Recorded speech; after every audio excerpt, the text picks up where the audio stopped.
Kulendi wangu mning'ina wewe pachivhitivhiti chine mukurumbira chivhitivhiti chedu icho. Right, vanhu vaya vatanga futi manje iko zvino ndiri kusangana neimwe nyaya yandiri kunzwa iri kutaurwa necertain guy ari kudedzera kuti I was driving an in-drive customer to Bordeaux. I used the road that passes by State House and the Harare Golf Club. Just after Jurao of State House, near the agricultural buildings, there was a single presidential guard soldier. He stopped a Toyota Aqua and made it pull over to the side of the road.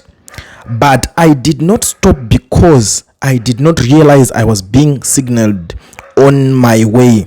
The same soldier stopped me and asked for my driver's license and car keys, which I handed over. He then asked where I was coming from, and I explained that I was coming from Bordeaux.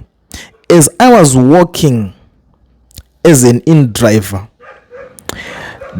he said he wanted to deal with me for not stopping when I was alleged signaled by officers near the botanical gardens. I told him that I did not see anyone signaling me to stop.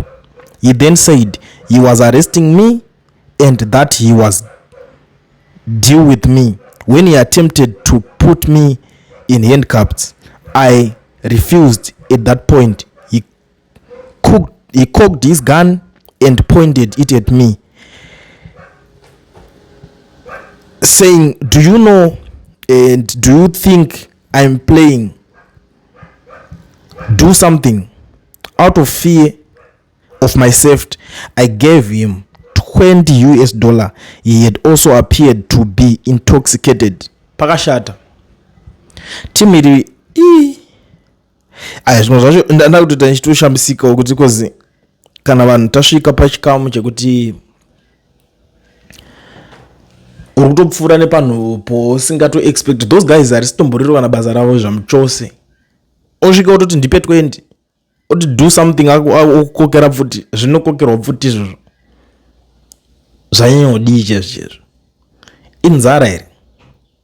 Paya tichitaura paya pachiti mari dzinopuwa vakomana hadzikwane vazhinji vacho ivo vamwe vacho vanotongondotsamwa tikuzvitaurire chizvo kuti ndidzatopuwa hadzikwane, but mozopedzera motanga kubhihevha muchiita zvinhu zvinonyadzisa kudaro. This is not right honestly, and chakatoitika mistake hombe iripo ndekuti that guy anga ari supposed kutogara aine kamera iri parecording nakudhara mota make mumu so that aikwanisa kuzoexpose this nonsense pavideo chaipo because hatina kwatinge tichienda kana kuti kutopfuura kutodarikawo nepanhu toziva kuti ndo panhu toti patinge toti panenge patori safe hapana yakanyanya sterek udarika neipapo nziwo ngwachindikira wongomiswa zvimwe zvisinganzwisike ne1 munhu hapana kana block umisa uri kudei hapamirwe at the end of the day futi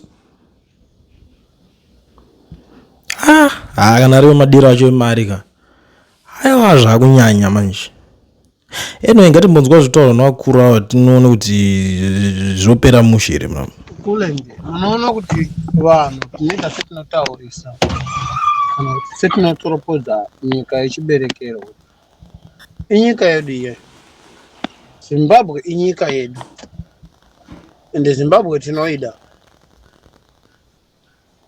Zimbabwe chero modini hatina problem nayo. Problem yetinayo leadership.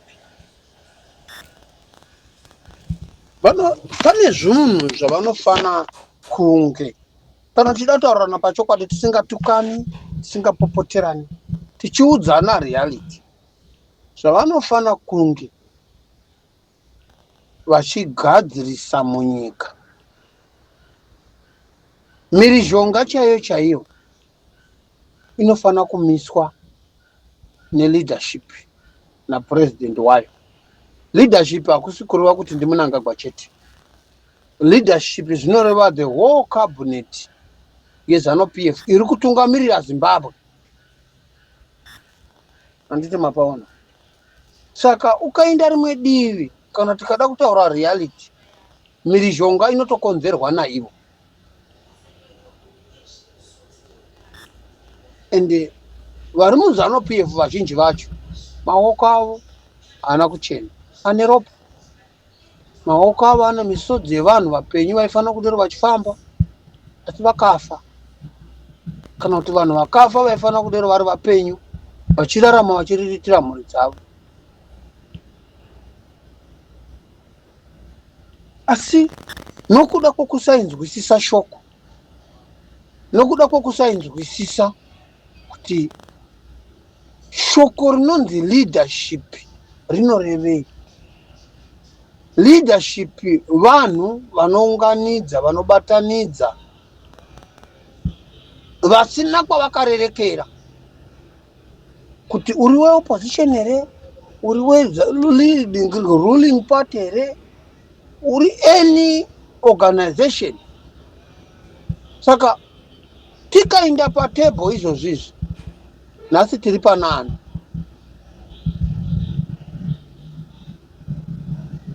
Patiterere nyika zvayakaita ende ina makore mangana. Vanotaura ivo kuti isisu tine freedom, tinokuzvitonga kuzere, ndimi munoteverera zano PF.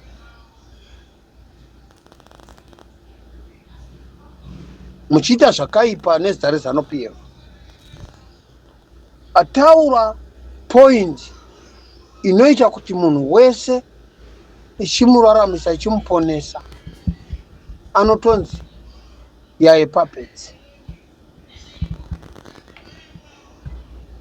Asi ataura shoko rokutaura kuti no to 2030, uri mutengesi, hauna kumira zvakanaka. Kokuvunza kuti wewe sei uchiti no to 2030, chakashatira kuenda ku 2030 chii? Because mukatarira Mukristo Mutsvangwa is very well educated, but his mind is looking like, or his speech, mashoko ake anoratidza munhu asina kudzidza. Mashoko aKristo Mutsvangwa ndokutsikirira ruzhinji, gutsa ruzhinji, ndokuuraya generation iri kutevera. Because ukaona wana emakore anosvika 50 years and above, your career is finished. Ukaona wana makore 60 and above, your career already done. Hausina chauchaita zvakafanana naKristo Mutsvangwa waya. Their age, they are no longer have any benefit with Zimbabwe. Kana ndichiti age yaKristo Mutsvangwa isina kana benefit yechaisa kana any contribution munyika. Unesa contribution ye munyika. Monica Mutsvangwa na Kristo Mutsvangwa vanesa contribution ye munyika. Contribution yavo ndeyo kuuraya nyika. Mnangagwa contribution yaachiri kuita munyika ndeyo kuuraya nyika. Akatadza 10 years, angazogona dzimwe 5 years, because shoko ravari kutaura kuti 2030 vari kuti 2030 vanoenda ku 2033. Ndokuna ma-elections seri kwe 2030. After 2030 muchiita chi? Chimbozvitarirai pamanga muchiitira independence yenyu, mugotarira pane vamwe vanhu vanoselebrata independence yavo dzedzimwe nyika dzinonzi mabeta country, mabeta nation. Mutarira zvavanenge vachiita paindependence yavo, mugotarira zvamuri kuita imimi, mugoona kuti pane difference yakakura. Kulendi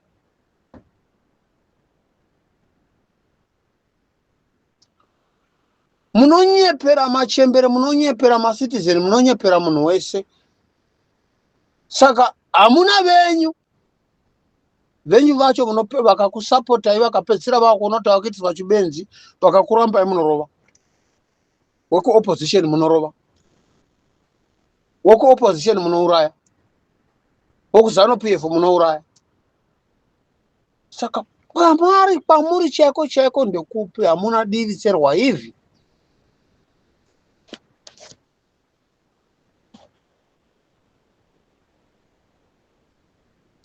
Independence kana mucharangarira vanoziva tichibva pa tichibva tichipinda paindependence pa1980 paitodyiwa vanhu vachirasha vane chena dzavo vakasimba, uchiona kuti isvina but munhu wakasimba.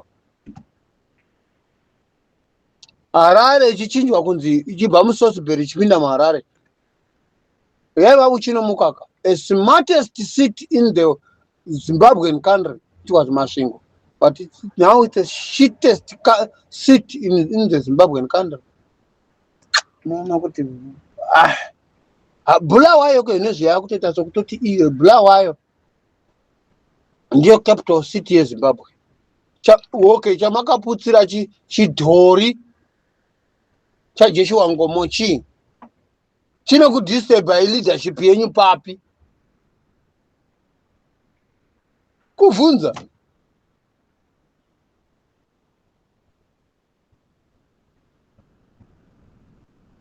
Destabilizing yechinoita chidhori chaJoshua Ngomo pa leadership the whole fucking ZANU-PF. Hamuna kana answer kana any idea kana any fucking words. Zimbabwe munoziva kuti iri kufamba nenhendesore. Zimbabwe chaichai kamuda kuona kuti inofamba nenhendesore. Baba Chipeneti vakataura kuti Zimbabwe inofamba nenhendesore. Unotodarikwa nomuimbi Alec Machesa unotorukwa zvakwe magodi yake nekudhaiwa bvudzi rema2K. Is much better than leadership of ZANU-PF. It's much better than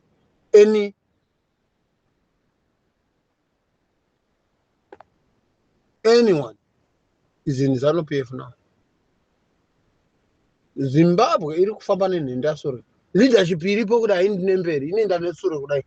Reverse yakatswa mureverse gear from 2000. Imi muchiti maakiswa kufront gear, maakiswa kureverse gear neZANU-PF. ZANU-PF yakaisa everyone mureverse gear. Ukamuvhunza munhu anotokutaurira zvinhu zviri mudondo. Ukatora munhu ari muno muSouth Africa anonzi muSouth African ukamutsvetapo, ukatora unonzi original Zimbabwean asina mbogara muno muSouth Africa ari kuZimbabwe kusanganisa pabhodha paBedbridge apo, unotoona kuti munhu anofamba nenhendesure afambi nemberi. Haindi nemberi. Vanoenda nemberi vanoonekwa neskin nehealth. Chero ukamutarira vhudzi rako chaicho unoona nezvipfeko dressing, the whole dressing unoona kuti vari kuenda nemberi. This fucking shit political party iri kuindisa nyika nereverse. Mapenzi ndoko munoona muchimanya muchienda kuIndependence Day. Independence Day. Munoenda kundoita chi? What are you doing there? What are you celebrating there? Nyika chinda nereverse. Road dziri mureverse, chipatara mureverse, chikoro mureverse, education mureverse. Political leadership yacho iri mureverse. That's why makaona vanakirisi Musangwa vachiinda vachidzoka kuratidza kuti vari mureverse. Vakatoona kuti nyika inotungamirirwa nereverse. Hakuna munhu anodzokera nyika inotungamirirwa ichiinda nefront. Hakuna zvakadaro. This fucking organization, you leading the country, you put the country with a reverse. You're leading the country with a reverse gear. Iri kuisa muhuta, iri kuisa reverse huta. Kuratidza kuti pi nenamo, pi nenamo. Vakaona vanhu vaita sana Carlos vaya nana Zadzadanga vafana vemombe vaya panzi maproject edu. Muna maproject enyu makabvepi nawo emene. Zadzadanga munomuziva kuti wakatanga sei mufana unonzi Zadzadanga na Carlos Miti Butcher. Carlos wakatotanga achirondedzera vamwe vanotoreswa kutaura ese vana Tobias asi Carlos akamira pachirugu paimba pamai vake akumbira pokuvaka akatanga nehuku 50 ike netarira kwaaveri huku 50 mabrela 50 akabvapo akapinda mu75 akabvapo akapinda mu100 kusvika svike zvaarizvo.